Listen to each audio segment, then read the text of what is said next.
Welcome to episode 12 of the Same 60 Pokemon podcast. I'm Jeffrey, JGB 146 Blake. And I'm Nate, Sky Circus TCG. And this week, we don't have Connor. He's actually having to take care of some stuff at his house. We've had some really cold weather here in Oklahoma, and one of his pipes burst. So let's all hope that Connor resolves this situation without any complications. But even though his house is in disarray, Nate and I are here to bring some happiness to your day.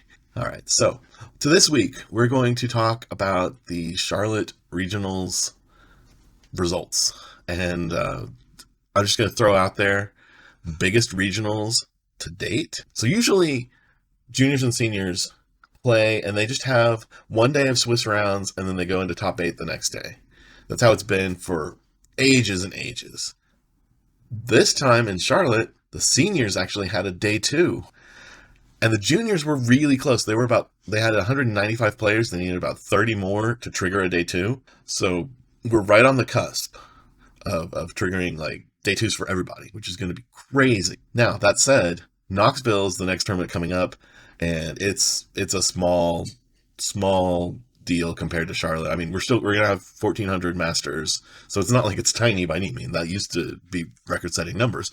But when Charlotte's knocking on the door to 2,200 players, 1,400 is not so big. And more to the point, the total combined counts for juniors and seniors is like 244 or something, close to that, 288 maybe. So it's like each one gets less than 150 spots, give or take. It's not exactly split down the middle, but we're not going to have day 2s for anything but masters, and it's going to be smaller until we get to another bigger venue, like perhaps at Orlando. And I would go ahead. I wouldn't be surprised if Orlando had a day 2 for all 3 divisions. I wouldn't either, and I would actually be surprised if NAIC does not have a day 2 for all 3 divisions. Anyway, so those are the numbers from Charlotte, but more importantly, how did the tournament go? Nate wasn't there and I wasn't there, so we can't talk about it from personal experience, but we can talk about a few other things. We can talk about what won, and that was Giratina V-Star. Again, back-to-back wins at Portland and then at Charlotte. So if you're looking to play at Knoxville or somewhere else soon, be prepared to face Giratina V-Star. I think the phrase that I've heard is you either need to be playing it or you need to be able to beat it. And For sure. We had second place was Charizard. Then we had Guardy in third, a Miraidon deck in fourth, Alex Schmansky with Lost Box Sablezard in fifth, Isaiah Bradner with another Giratina V-Star in sixth, Ross Cawthorn with Roaring Moon EX in seventh, and then Russell Monteiro with the third placement in top 8 for Giratina V-Star in 8th place. So a pretty broad showing there. The only repeat deck was Giratina V-Star, placing 3 out of the 8 spots. Everything else was different decks. So we had 6 different decks. And even outside of that, stepping out to top 16, we add Snorlax, we add a random kind of Arceus build. I get 2 different Arceus builds. We add Entei and Iron Valiant. We add, did I say Snorlax already? I meant to if I didn't. Yeah, Cal, I wouldn't say bubbled, but got top 16. Yeah. And a couple more Roaring Moons there too. So broad spectrum of decks doing well. Roaring Moon, that no one had faith in for a while, doing well. I'm going to pat myself on the back because I did pick Roaring Moon to make top 8, and it did. But yeah, lots of decks making it. I think we've been this entire season, we've been going on about how many different decks are viable, and I think that we're continuing to see that. And it just is sort of a matter of what's most viable given what gets played the most, and kind of things bouncing around there. In Charlotte, Charizard was still the most played deck, but it actually converted very poorly. A lot of people, it had 32 players played it and made day 2, which is still like 15%, almost 15% of the day 2 players, but it was almost 20% of the day 1 field. So it was like less than 10% of the Charizard players made it. Whereas Giratina players bumped up their numbers again slightly. It was like 11 or 12% of them made it. Roaring Moon landslide into day 2, depending on different factors. I've seen the low end of the expectation, the low end of the numbers is like 16 or 17% of the people playing Roaring Moon made it. And the high end, because what I've heard is that some of the Roaring Moon numbers reported for day one weren't actually Roaring Moon players. They were Loftbox players playing a copy of Roaring Moon, and then those got counted as Loftbox placements in day two.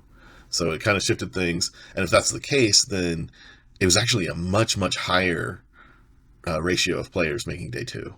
But I don't know that for sure. That's just what I've heard from some of the people that were there.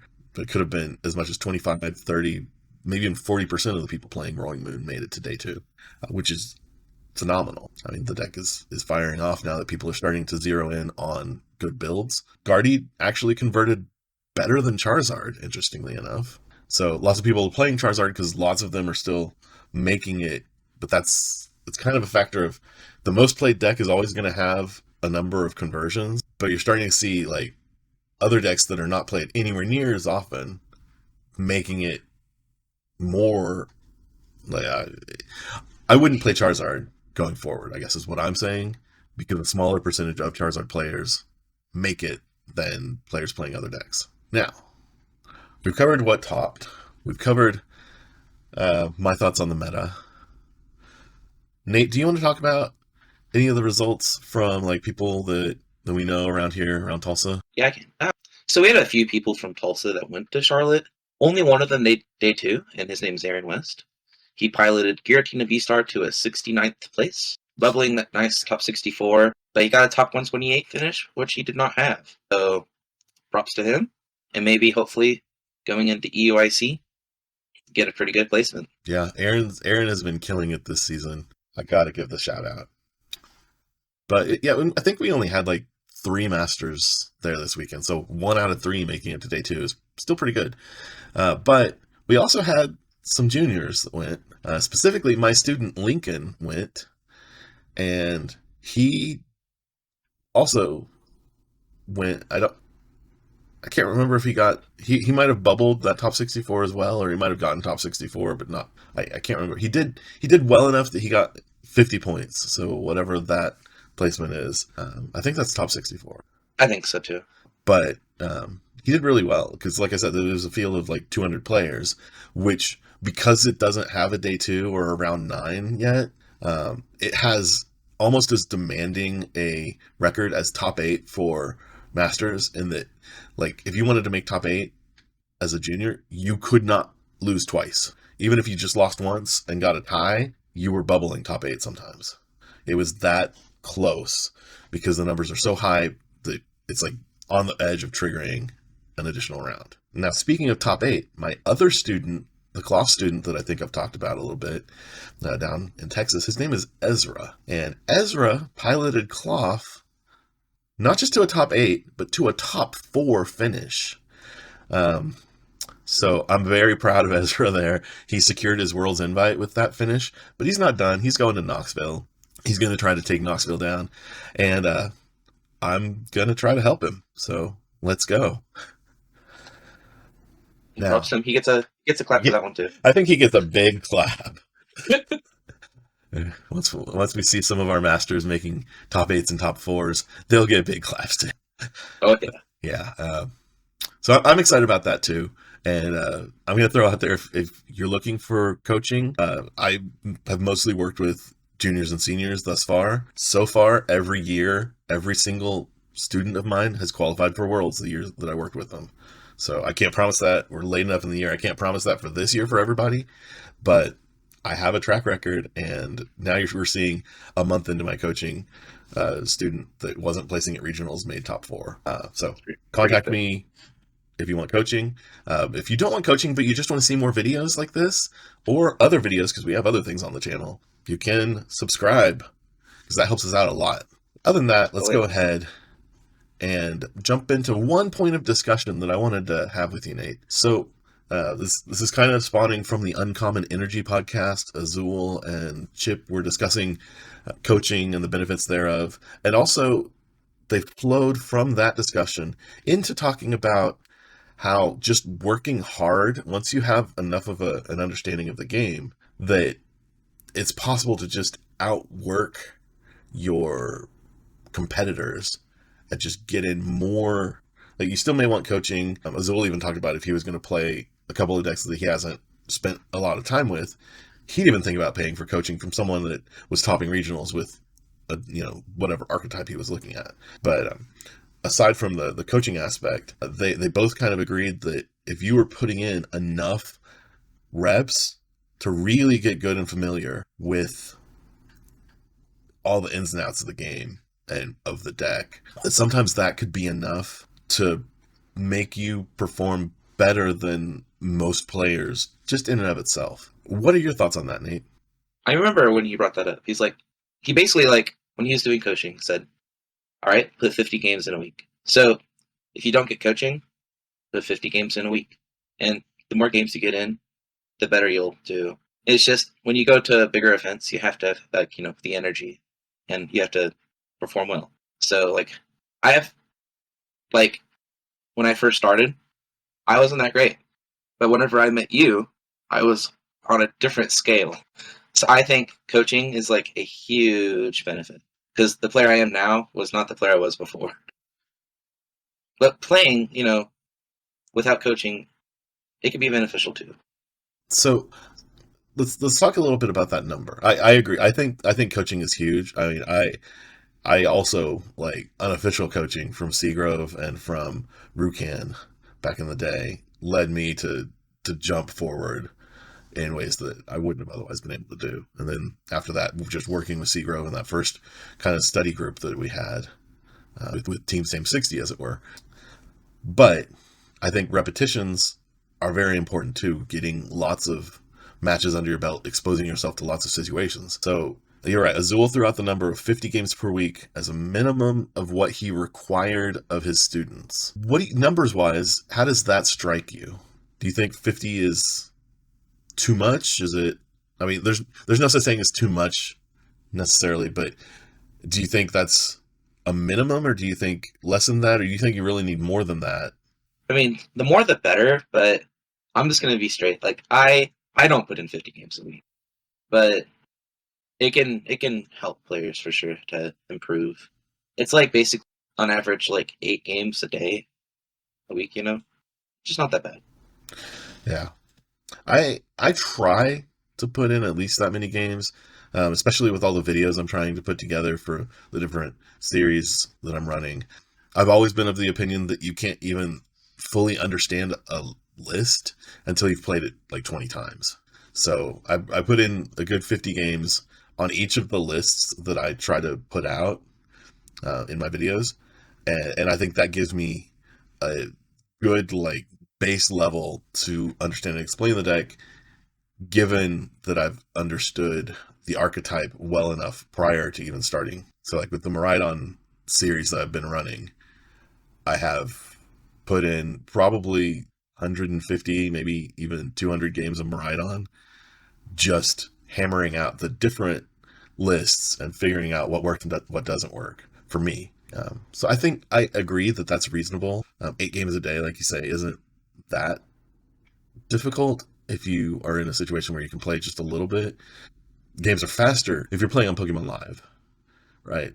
But that also begs the question, do you think play on live really counts as much as games played IRL? When you play IRL, it's very you can get into like I know that most players when they play live cannot like shuffle.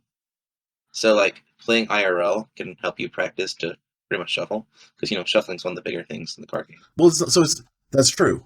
But it's not just shuffling, right? Like if you're playing exclusively online, you're not going to be familiar with things like just laying out your prizes, the physical act of looking through your deck and doing prize checking is way different than what it is online. Like you can prize check online, and if you're good at it, like 15-20 seconds. Because if you're playing in IRL, you cannot put your deck in order like how it does in live. Yeah, well, exactly.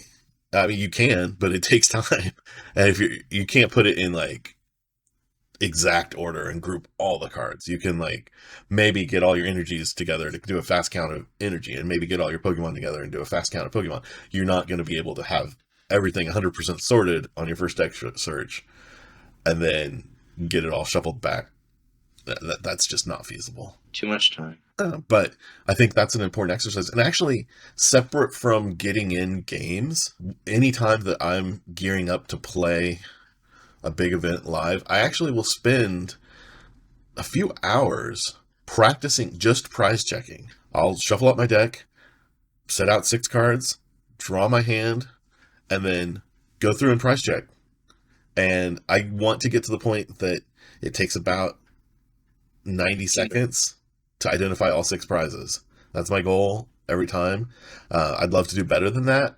And depending on the complexity of the deck, sometimes I can, sometimes I can't. Lost box decks are kind of hard for hitting that, but like a gimme gold type of deck where you have a lot of repeats would be much easier. Miraidon, where you have, over a third of your deck of energy, much easier to prize check than Lost box. But I think that's another exercise that people could do separate. And I agree, like the skills that you need for playing IRL, there's overlap between playing online, and like the strategy is mostly the same, but there's a lot of stuff that you need to do IRL that you don't get online. So I think that's worth consideration. Yep. Try putting some practice in IRL before going to a major event, because just getting into the groove of things is important too. Yeah, definitely. You don't want to be uncomfortable at a regional. Just the pressure of it being a big event is already going to be enough discomfort. You don't want to add to it that you haven't familiarized yourself with how to really properly play the cards from a physical manipulation standpoint. Right. Well, cool. Do you have anything else to add to that? Not currently. Just practice shuffling, because I have a lot of kids at league that just don't know how to shuffle. Yeah. If you are not like good at shuffling, definitely just spend some time. Just sit there and shuffle and shuffle and shuffle and just do it until it flows naturally. For reference, mathematically, you need to shuffle about 8 times every time you shuffle to achieve true randomness. It's still not true randomness, but to achieve optimal randomness, I guess. It's 8 shuffles, and they have to be shuffles where the top and bottom cards of your deck change, and the inner contents change significantly too, which is something that a lot of people struggle with, because a lot of times you'll have people that think they're good with shuffling and they do the riffle shuffle and end up keeping the exact same card on top the whole time. So that's something you really need to be careful with, and you have to practice to make yourself not do that. And you have to watch your opponents, because they may intentionally or not be leading that to happen, in which case, my rule is when I'm playing IRL in any size event, it can be a league challenge or it could be the world championships. Either way, I'm shuffling my opponent's deck, making sure that the top and bottom cards change 3 times after they have fully randomized it. If they aren't randomizing it well enough in my mind, if they don't do at least 6 real shuffles on their own, I may shuffle it more than that, or I may ask for a judge to shuffle. Yep. We actually had a judge shuffle last night at league, and it was amazing. What led to it? So I was playing against Aaron, the guy that got 69th, and he mulliganed 3 times in a row. So it was like, we called a judge, and the judge came by, gave him a good shuffle. He started Tina and nothing else. I mean, that's not a mulligan, but he might have wished that it was. Very true. Okay, well, I think with that out of the way, we can go ahead and move on to same 60. Wait, no. I was going to move into Funtime and do some more height and weight guessing. But we have a competition that we need to address. We do. Because Can last week... Can we address Connors as well? Yeah, we'll talk about Connors, even though he's not here. I'm sure he'd love to win a cookie if he wins it. So, to recap, last week we each had a prediction for what was going to win in Charlotte, what was going to take second, 2 decks that were going to make third and fourth, and then 4 decks that were going to make 5th through 8th, make top 8. And just as a quick rundown once again, first was Giratina, second was Charizard, third was Gardevoir, 4th was Miraidon, 5th was Sablezard, a Lost Box deck, 6th and 8th were also Giratina, and 7th place was Roaring Moon. So then, um, shall I start with your results or Connor's? Or We can start with Connors. We can start okay, with Connors. okay. So Connor predicted that Tina, Giratina, Lawson Giratina, however many words you want to throw in there, was going to win, and he got that right. So that's 2 points to Connor. He also predicted that Charizard would get second place, and he got that right. So that's 2 more points. Connor's at 4 out of 4 possible points. Then he predicted that Maridon would be in the third and fourth spot, which he got 100% correct. So that's 6 points out of a possible 6 for his predictions. Then he predicted that Lost Zone, Lost Box, would be also in the top 4. It was not, but it did place. So he gets 1 point there. He gets he got 7 out of a possible 8 points for his predictions so far. Moving into the 5th through 8th spots, Connor predicted that Rapid Strike would be in the 5th through 8th. It did not. 0 points. He predicted that Guardy would be there. Gardevoir placed in the top 4, so he gets 1 point there. So now he's up to 8. He predicted that Mew would be in the 5th through 8th area. It did not make top 8. And he predicted that Snorlax would be there. And it did not make top 8. So out of a possible now 8 more points, Connor got 1. And he finished with an 8-point finish, earning half of the points that were possible. That's actually pretty good. If we were just going off the top 4, I don't think there's any way that either of us would stand a chance. All right, so moving on. Do you want me to cover your results or my results? Let's do mine next. All right. So Nate predicted that Lost Box would win. It did not win, but it did place. So it did make top 8. So Nate gets a point there. He predicted that Maridon would come in second. It did not, but it did place. So he gets a point there. He predicted that third and fourth would be some ordering of Giratina and Mew. Mew didn't place, but Tina did. So there's 1 more point. We're at 3. Then Nate predicted for the 5th through 8th that we'd get Snorlax, which didn't place, Guardy, which did place but was higher than that, Charizard, which did place but was higher, and another Tina, which both placed and was in the spot that Nate said. So Nate ended up with 7 points total, unfortunately overshadowed by Connor and his ridiculous success at top 4. 7, still not a bad score. Still not a bad score, but Connor's craziness pulled that out. And then for my part, I predicted, and I even admitted it was a stretch. You guys had no faith in it whatsoever. But I predicted that Roaring Moon would win. It did not. It just placed in the top 8. But I got 1 point for that. I predicted that Charizard would come in second place, and it did. So I got 2 points there. I predicted that Maridon would be in third or fourth place, and it did. So that bumps me up to 5. I predicted that Mew would be in third or fourth place, and it didn't even make top 8, so no points there.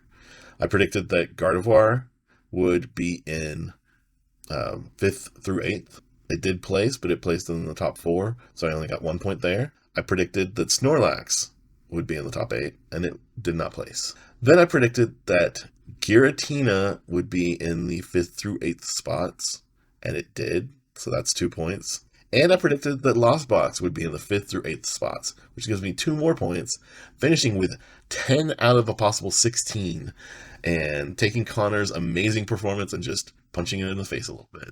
So You know what? You know what, Jeffrey? You know what that gets? A clap. thank you. Thank you. I am the master of the meta.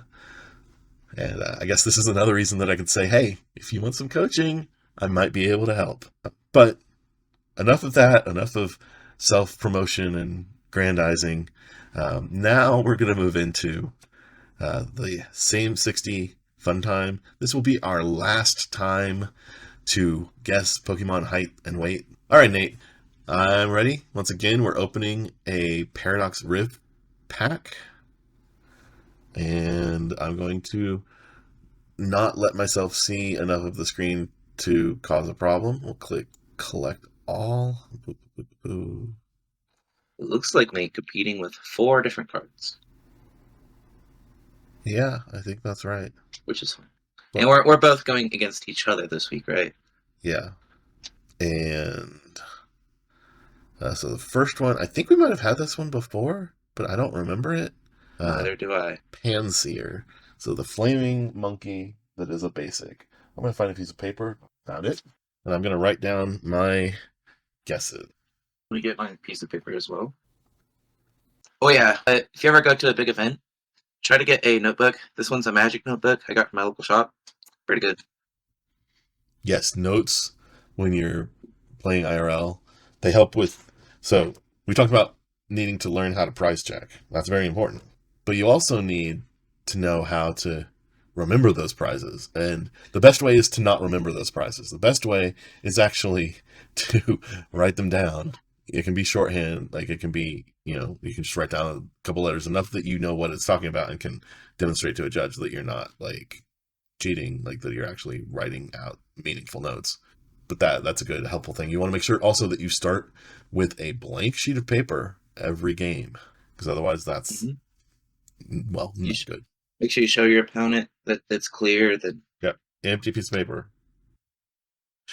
All right, Nate, let's start this battle. Hey, who wants to go first here? Should we flip a coin? I'll just let you pick. Do you want to go first or second? We start with height, right? Or do we start with weight? Yeah, we usually start with weight, but we can start with height. I'll go first since I have everything written. I'm gonna say the height is 2 feet tall. Okay, it says 2 feet tall. I'm gonna say. All right. So I'm ready if you are. I am ready. I'm gonna say that the monkey weighs 22 pounds. I said 21. Okay. The actual weight of this monkey is 24.3 pounds. We were both very close. I edged you out. I wrote it down before we answered, and I answered first. So I didn't do the Price is Right cheating thing like I did last time I beat you. So that was a legit win. And we're all tied up at 1-1. All right. All right. So it's Pokemon number 2. That's an Iron Hands, and we don't get the info on it from here. Panpour, right? Okay. Well, I'm gonna guess the height first, and I'm gonna say 2 feet. Can I say the same thing? You can. We can make this a tie if we have to.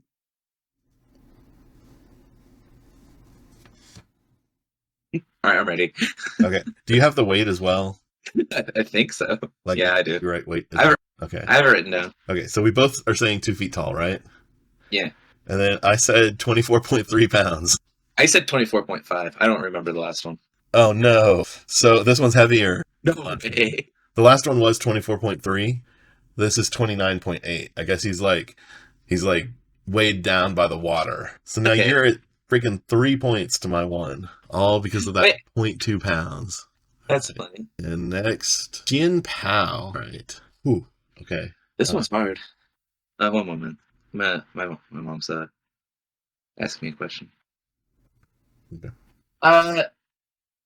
Doing a podcast. I don't think so. Yep. I have blankets in my closet that I need to wash. Okay. Okay, Nate. All right. Do you have height and weight of Jin Pao? I actually do not. All right. Let's see here. I was thinking the height. So what I think height, I think it's like tail to head, or it could just be head to feet. It's kind of weird. Oh yeah, it's a question of, is it when it's on all fours or when it's up? Huh. Yeah, I'm gonna change my answer because I'm gonna go with, like you said, when it's reared up attacking. All right. I don't know if that's right, but that's what I'm going with. All right. Do you want to guess height first, or do you want me to? Okay, I will. Okay. I think its height is 5 feet tall. Oh, wow. Okay. I guessed 5.5 feet tall when I bumped up. Originally, I had 4 foot tall when I was thinking about it, like being more low to the ground. But then, like I said, I adjusted for it to be reared up, so I went with 5.5 feet. And the actual weight of Chin Pao is 6'3", so that's a point for me. It is 2 to 3 now. And then for weight, I was thinking back to all those ice cream cone ice Pokemon and how freaking heavy they were. So I concluded that an ice cat was going to be freaking heavy. So I said 325 pounds for Chin Pao. I think I might have went too far. I said 800 pounds. Oh goodness, it's still a like skinny cat creature. All right, let's see. Oh man, I was on it. 335.5 pounds. All right. So now we're That means all tied 3 up. to 3. 3-3. What's sad is like a year ago, I would have actually known this, like known it, because Gorgeist was a featured Pokemon in Pokemon Go, and we were having to collect. I guess a year and a half ago, right around Halloween, we were having to collect different sizes of Gorgeists, but I don't remember that.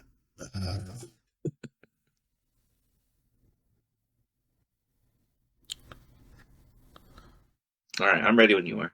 Okay, I put 3'9". I put 3 foot exact. 3 foot exactly. Oh, 2'11". You were only off by an inch. Let's point to you.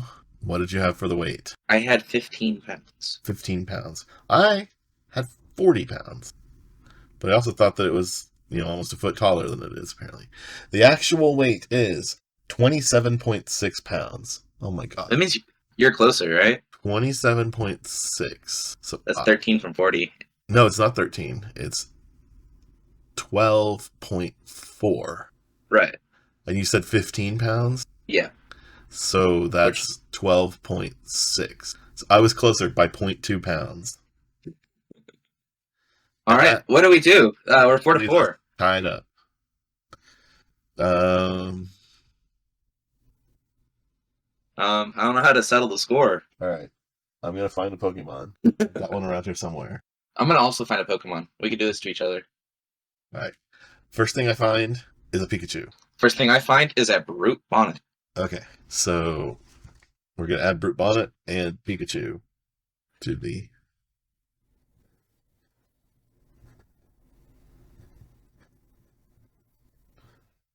do Pikachu first, because I was faster at finding mine.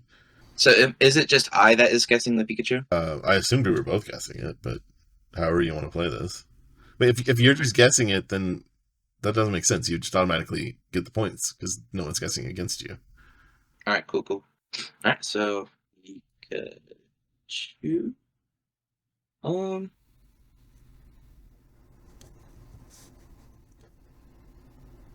right, I'm ready. I am also ready. I said that Pikachu is 1 foot and 5 inches. Okay, I said that Pikachu was 2 foot 7 inches. Pikachu's actual height Is I can't see. 1 foot 4. So Nate gets the point for Pikachu. That's awesome. What did you put for weight of Pikachu? I put 16 pounds. I put 27 pounds because Pikachu can really put back some food. So I thought that ketchup? I thought he was a bit of a chonker. I'm sorry, what was your weight again? Mine is 16 pounds. Pikachu actually weighs 13.2 pounds. Ooh. So that makes me I'm at 6 now, and you're at 4? There we go. To focus. Yes. All right. Brute Bonnet. I have to get both of these to continue our back and forth. I doubt that that's going to happen, but I'll try. So when I think about Brute Bonnet, I think he's like a dinosaur, right? So he has to be really tall. All right. I don't think of him as being that tall. I mean, kind of tall, but not like crazy tall. I'm ready when you are. Okay, so I said that he was 4'2". I said he was 6 feet. All right. Can you hold the card up to the camera, please? It probably won't focus, but it does say that it's 3 feet 11. Okay, well, I got that one.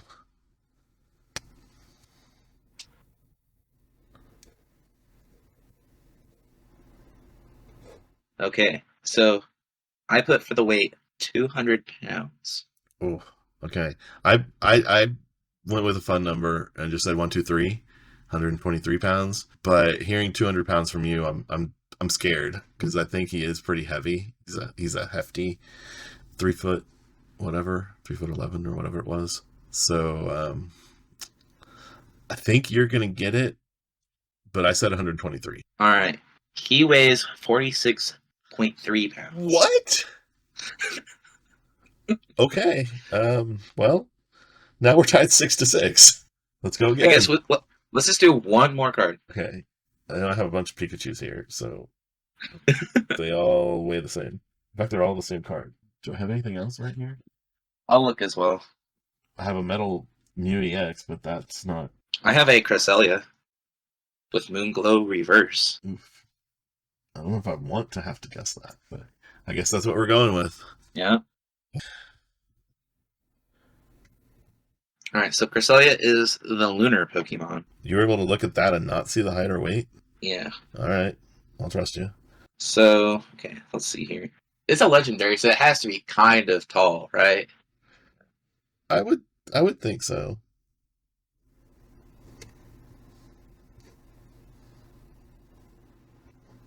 I think it has to weigh quite a bit too. Or it could be light as a feather. I don't know. I got my answers locked in. Yeah, I'm still working on mine. I already don't like my answers, but I've got them locked in. Alright, so let's start with the weight here. I'll go first. Okay. I think it's 150 pounds. Okay, I said 56 pounds. And then I was like, I kind of wish I had gone either lighter or heavier, but I guess anything lighter I already cover, so that's fine. How much do you weigh? Huh? He weighs 188 pounds. All right, that's a point for Nate. Okay. For the height, I put 7 feet tall. I said 5.5 feet, 5'6". All right. It is 4'11". That's a point for. All right, I do have some more Pokemon here. I just have to open my expanded box. Ooh. All right. Funtime is going far. That's good to go around. Geartina. My notebooks is running out of paper here. It's yeah. This is not looking great. All right, let's write down Tina here. So, are we talking about like when he's on all eggs, or I have no idea, Nate. like on the picture? Is he origin form or just Giratina? This is what the picture looks like. All right, that's his origin form, I think. Okay. Sorry for So that. very long boy. All right, and his weight. I'm gonna go crazy for this one. All right. Actually, You want to start with? wait, I'm adjusting my weight. Okay. I'll start. I said 9 feet. I put 21 feet. Okay. He's a long boy. Actual height is. Can I get that to focus at all? There we go. 2.08. Well, 22 feet and 0.08 inches. Whew. So yeah, 20 feet was good. So Nate gets the point there. All right. This settles the score, hopefully. Yeah, I'm pretty sure you're gonna get this. I said 922 pounds. I said 1,000 pounds. Oh my gosh, so close. We're both really well, not that far off, but well, it either focused before or it didn't. Giratina weighs 1,433 pounds. So wait, does that mean I am the champion of this week? You are the champion this week. Let's go. You know, Funtime, I did not expect to go that long. Me neither, especially when we only saw 4 Pokemon there at the beginning. But things happen. Always unexpected. What kind of fun you're going to have on Same 60 Funtime. And with that, we're going to go ahead and wrap up this week. If you like the show, if you were better at guessing Pokemon height and weights than Nate or I, or if you were worse and you want to get better at it, well, I guess that would require you to go back and watch previous episodes, because we're not doing this again, at least not for a while. We'll be switching it up next week. But either way, you should subscribe so that next time you see a different game. I'm Jeffrey, JGB 146 Blake. And I'm Nate, Sky Circus TCG. Thank you for watching. That was kind of fun.